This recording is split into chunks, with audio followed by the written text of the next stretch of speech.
A Guiné Equatorial é um pequeno país africano, com uma população de 700 mil habitantes, portanto é um país pequeno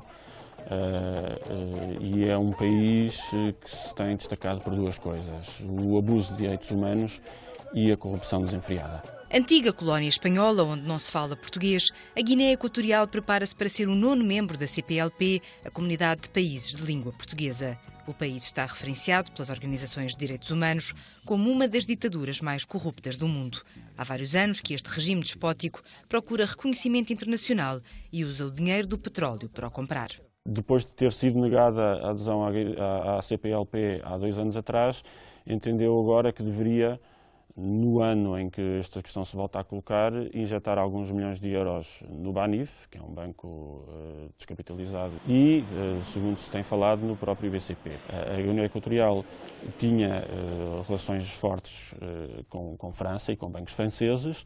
A justiça francesa está a apertar o cerco e é exatamente nesse momento que a Guiné Equatorial procura a adesão à CPLP e, ao mesmo tempo, faz investimentos ou anuncia investimentos ou vontade de investir em bancos portugueses. A pior coisa que poderia acontecer a Portugal depois destes anos de crise prolongada e funda é estarmos a transformar o nosso sistema financeiro numa mega lavandaria de dinheiro sujo.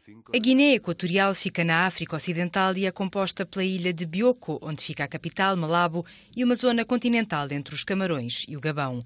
O país é governado há quase 4 décadas por Teodoro Obiang, considerado um dos piores ditadores africanos. Entre outros crimes, o atual presidente é acusado de canibalismo contra os opositores políticos. Em 1979, 10 anos depois da independência, Obiang depôs o tio, cujo governo integrava, num golpe de Estado sangrento. O presidente Teodoro Obiang, que tem um controle absoluto da máquina do Estado e do tecido económico, ele e a sua família. Todas as características do feudalismo se cumprem em Guiné Equatorial, por exemplo, que o hijo del señor feudal, en ese caso sería Obiang, no fuera una persona sometida a la justicia de su país. O sea, puede hacer cualquier cosa y el hijo del presidente hace esto. Por ejemplo, la manera en que tiene acceso a las mujeres, por ejemplo, puede decir que mira, porque essa mujer es guapa, tráemela. Hace cosas así.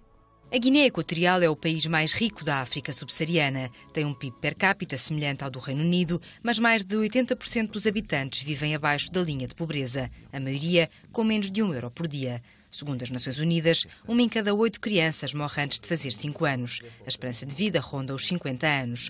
Metade da população não tem acesso à água potável ou eletricidade, mas Teodoro Obiang está a construir uma nova capital concebida por um ateliê de arquitetura português.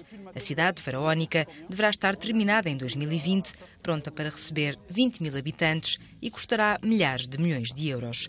Segundo a revista Forbes, Obiang é o 8º governante mais rico do mundo. País que produz, que é um país relativamente pequeno e, no entanto, no contexto africano é o 3º maior produtor de petróleo, abaixo de Angola e da Nigéria, e, portanto, teria ali fundos mais que suficientes para 800 mil habitantes, que é o número de habitantes do país, viverem em condições muitíssimo significativas.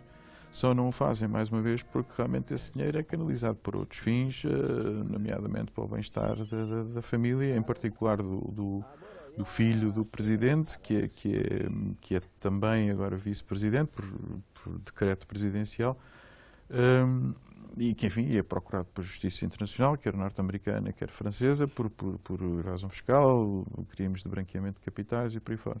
Teodorino, filho que deverá suceder a Obiang, tem os bens congelados em França e nos Estados Unidos por decisão judicial. Ex-ministro da Agricultura e vice-presidente, passa mais tempo em Paris do que na Guiné Equatorial e também tem casa em Malibu, São Paulo, Buenos Aires e na Cidade do Cabo. Coleciona carros de luxo, obras de arte e objetos raros como a famosa luva de cristais de Michael Jackson. Obiang nomeou o vice-delegado permanente do país junto da Unesco, um posto que lhe garante imunidade diplomática. Um dos requisitos para a entrada na CPLP era a abolição da pena de morte. O governo da Guiné Equatorial anunciou uma moratória temporária, mas segundo a Amnistia Internacional, 2 semanas apenas antes deste anúncio, no final de janeiro, pelo menos 4 presos foram executados por um pelotão de fuzilamento. Nem os advogados nem as famílias terão sido previamente informados das execuções. A Amnistia reforça que a Guiné Equatorial não aprovou uma lei para abolir a pena de morte, apenas anunciou uma decisão que determina a suspensão temporária da aplicação da pena capital. A amnistia, que é o que aqui está em causa, é apenas para aqueles que já estão condenados, mas nada impede, juridicamente, a que outros venham a ser condenados, porque a pena continua a ser aplicável para um determinado tipo de crimes. E, portanto, não constitui efetivamente uma moratória, portanto, não há qualquer garantia de que isto seja um primeiro passo para a abolição da pena de morte. Estão a descredibilizar a CPLP, porque não há maneira da CPLP ter uma ponta de credibilidade se um país como a Guiné Equatorial passar a ser membro da CPLP.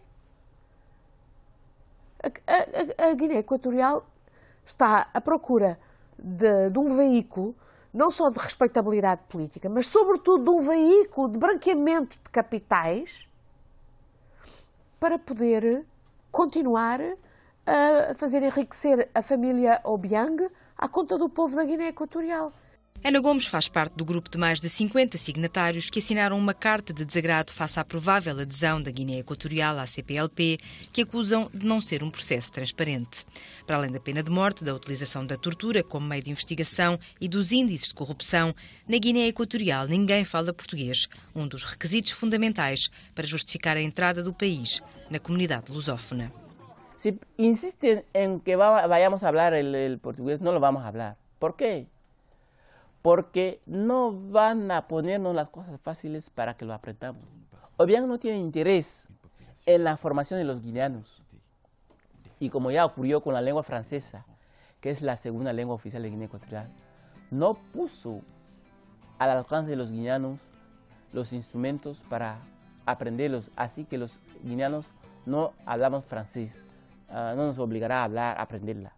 Porque ya tenemos nuestras dificultades, imagínense ahora mismo, a aprender una lengua que a saber para qué. Pouco antes do anúncio da possível entrada no Banif, o atual secretário de Estado dos Negócios Estrangeiros, Luís Campos Ferreira, deslocou-se à Guiné Equatorial a convite de Teodoro Obiang para assinar protocolos envolvendo o ensino do português e aprofundar a intenção do presidente de impor uma moratória à pena de morte. Depois de 2 recusas, o ministro dos Negócios Estrangeiros, Rui Machete, apoiou a 20 de fevereiro a recomendação sobre a adesão.